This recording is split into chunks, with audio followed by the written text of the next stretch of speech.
പുറത്തുനിന്ന് കാണുന്നവർക്ക് തോന്നി ഇവരെന്താ പട്ടീനെടുത്ത് മടിയിൽ വെച്ചേരുന്നു, പൂച്ചേനെടുത്ത് തലയിൽ വെച്ച് ഉമ്മ വയ്ക്കുക, ഇതുങ്ങളാണെന്നുണ്ടെങ്കിൽ വീട്ടിൽ കയറി ഇറങ്ങി നടക്കുക. എന്നാലേ ഇവരുള്ള വീട്ടിലെ അമ്മമാരോട് ചോദിച്ചാൽ അറിയാം, വീട്ടിൽ ഇവരെ കയറ്റിയ ചൂലെടുക്കുമെന്ന് പറഞ്ഞ അമ്മ ഇവര് സ്നേഹം കൊണ്ട് എങ്ങനെ മാറ്റിയെന്ന്. നമ്മളെവിടെയെങ്കിലൊക്കെ ഒന്ന് പോയി തിരിച്ചു വരുമ്പോൾ ഇവര് നമ്മളെ കാണുന്നൊരു മൊമെന്റ് ഉണ്ട്, അതെങ്ങനെ പറഞ്ഞു തരണമെന്ന് പോലും അറിയില്ല.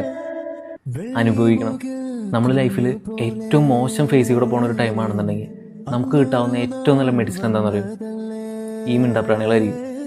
അവർ നമ്മളെ സ്നേഹം കൊണ്ട് തോൽപ്പിച്ചു കളയും. പുറത്തുനിന്ന് കാണുന്നവർക്ക് തോന്നി ഇവരെന്താ പട്ടീനെടുത്ത് മടിയിൽ വെച്ചേരുന്നു, പൂച്ചേനെടുത്ത് തലയിൽ വെച്ച് ഉമ്മ വയ്ക്കുക, ഇതുങ്ങളാണെന്നുണ്ടെങ്കിൽ വീട്ടിൽ കയറി ഇറങ്ങി നടക്കുക. എന്നാലേ ഇവരുള്ള വീട്ടിലെ അമ്മമാരോട് ചോദിച്ചാൽ അറിയാം, വീട്ടിൽ ഇവരെ കയറ്റിയ ചൂലെടുക്കുമെന്ന് പറഞ്ഞ അമ്മ ഇവര് സ്നേഹം കൊണ്ട് എങ്ങനെ മാറ്റിയെന്ന്. നമ്മളെവിടെയെങ്കിലൊക്കെ ഒന്ന് പോയി തിരിച്ചു വരുമ്പോൾ ഇവര് നമ്മളെ കാണുന്നൊരു മൊമെന്റ് ഉണ്ട്, അതെങ്ങനെ പറഞ്ഞു തരണമെന്ന് പോലും അറിയില്ല. അനുഭവിക്കണം. നമ്മുടെ ലൈഫിൽ ഏറ്റവും മോശം ഫേസിൽ കൂടെ പോണ ഒരു ടൈമാണെന്നുണ്ടെങ്കിൽ നമുക്ക് കിട്ടാവുന്ന ഏറ്റവും നല്ല മെഡിസിൻ എന്താണെന്ന് പറയും, ഈ മിണ്ടാപ്രാണികളായിരിക്കും.